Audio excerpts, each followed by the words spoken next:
Hey guys, I'm getting comfy on my bed to make this video today because it is freezing and it's winter and I'm over being cold. I bought a weighted blanket and it is the best thing I've ever bought in my entire life. Oops. So let's get cozy and have a chat today. Today's video, I'm just going to talk to you guys a little bit about how I felt mentally and emotionally going through Bell's palsy and how I currently feel about it now, because honestly it was really hard at some points and it is still really hard sometimes. I have my bad days just like anyone else would, but I constantly get messages from you guys who tell me that they are amazed at how I handled it. I got messages from co-workers, friends, especially after I started to recover a little bit, where they were amazed that I was even able to return to work or show up on social media or just go and hang out with friends. And they were like, oh, if I was you, I could never do that. And to be honest, firstly, I know that that is meant as a compliment, but people need to stop saying that to people when they're going through something hard.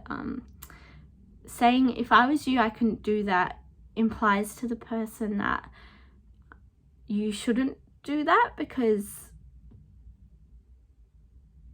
like you should feel shame for how you feel and how you look at the moment. I didn't expect to get so emotional about this already. I'm like literally a minute into this video, but that's how it comes across to the person you're saying it to.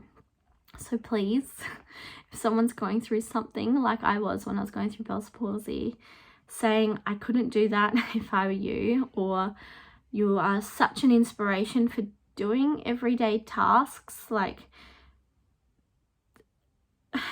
I feel like my experience, especially at the beginning of this round of Bell's palsy that I had, I felt like I got an insight to what it's like to live with a physical disability every day. And I say that because I instantly felt different, and instantly people were staring at me, commenting on my looks.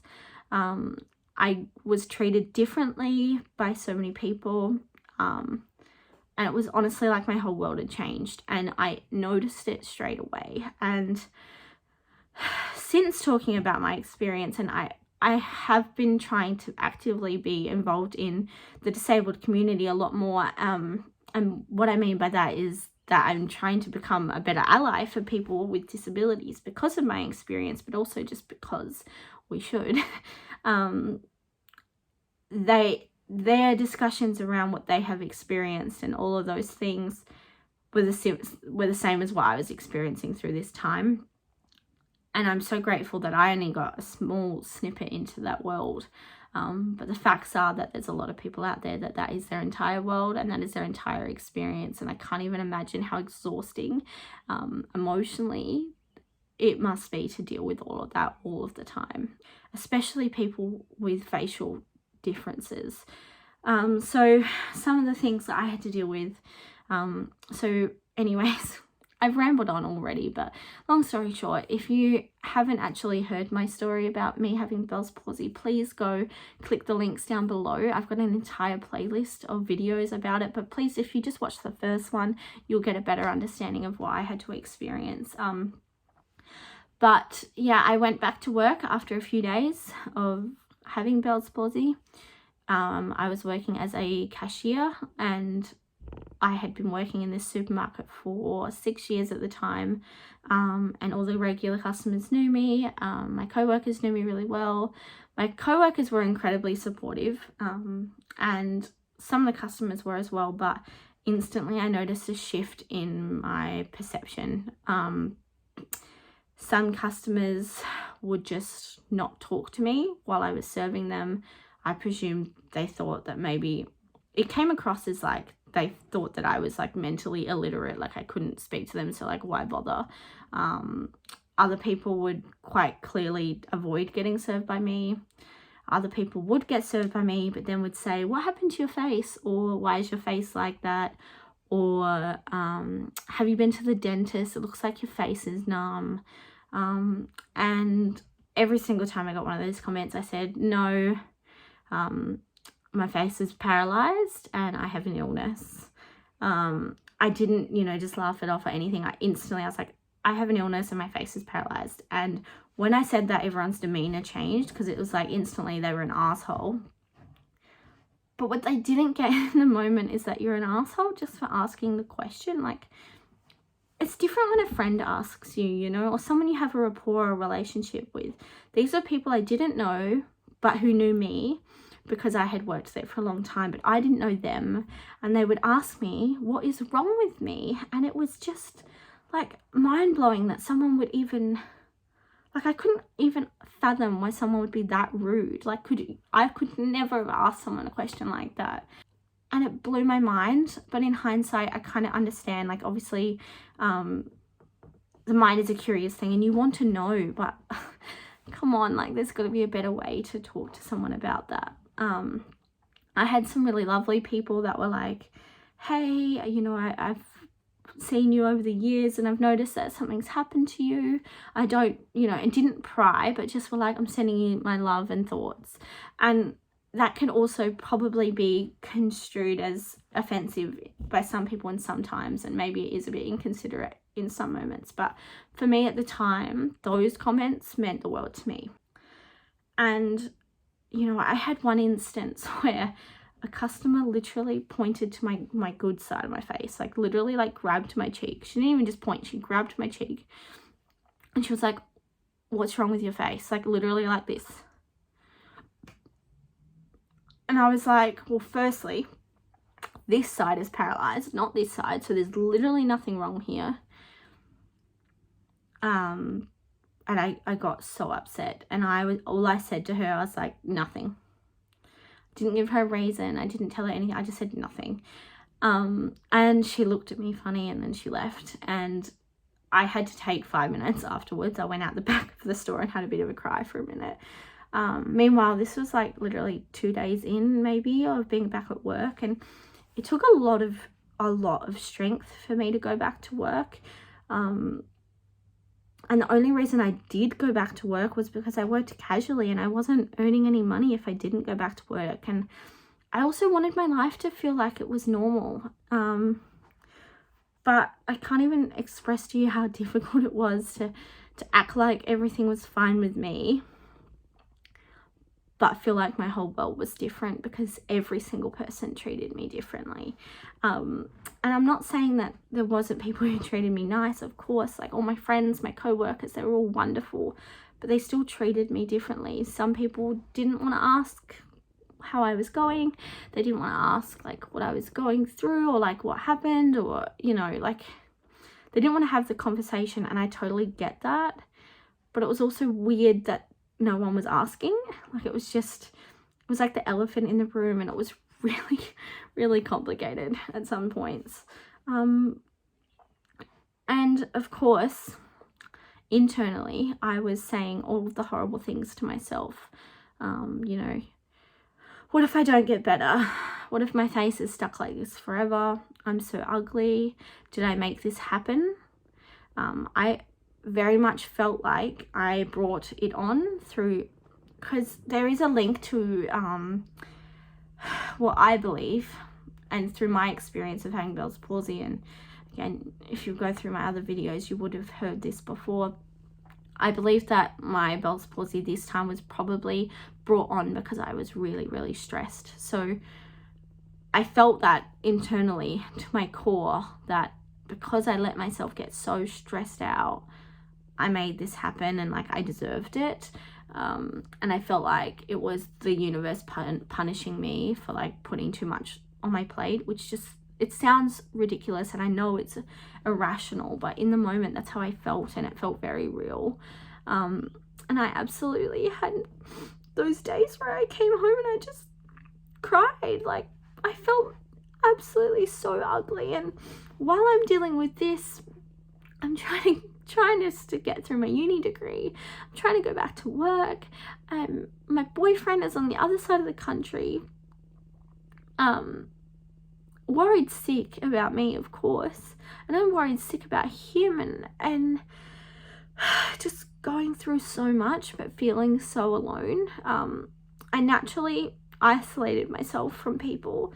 I didn't see two of my best friends for 6 months. Like I saw them maybe, actually I don't think I saw them the entire time that I was kind of healing, mainly because generally when we caught up we would go out and eat like breakfast or dinner or whatever, but with half my face paralyzed I couldn't chew properly. I was like, and even now you can see like when I eat my mouth doesn't close properly, so I do have to like kind of eat a bit differently, and I don't eat as like politely and neatly as I used to.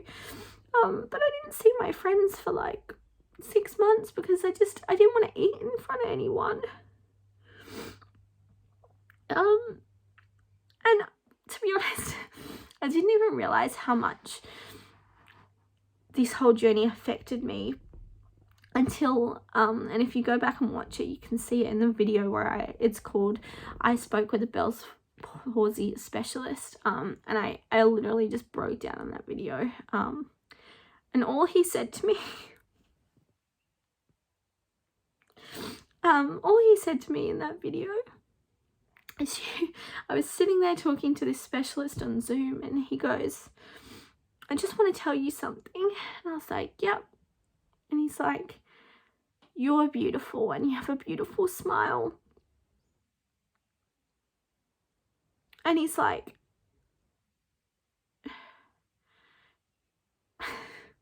it sounds so silly. I just cried like so hard because I didn't feel like I was. Like some days some days I'm real angry that I haven't got my movement in my mouth back. I feel like I've tried everything and anything and it still hasn't happened. And other days I'm grateful for the progress I've made. Like there's just this seesaw of emotions. But in that meeting with him, and he was like, you're beautiful, you have a beautiful smile, and you will get better. And I just cried. And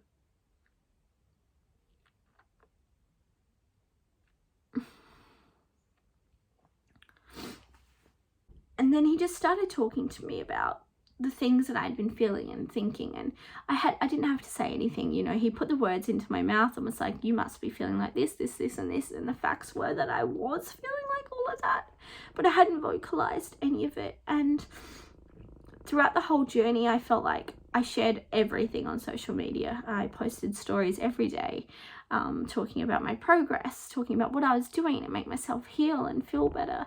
And I feel like that was my way of coping with it.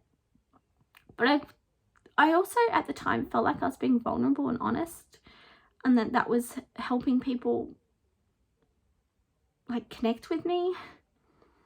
But it wasn't true because I wasn't being vulnerable and honest. Like my heart was breaking, and I really, really struggled with my self-worth and my self-love at the time, and some days I still do, but at the time, like there was some weeks that I fell so deep into a depression, and to the outside world I made it seem like I was superwoman and that none of this illness bothered me, and I just went through the motions. But the facts are, it really bothered me. I wanted to make this video because I never shared these emotions in any of those other videos. I think it's important to show that my mind wasn't always happy.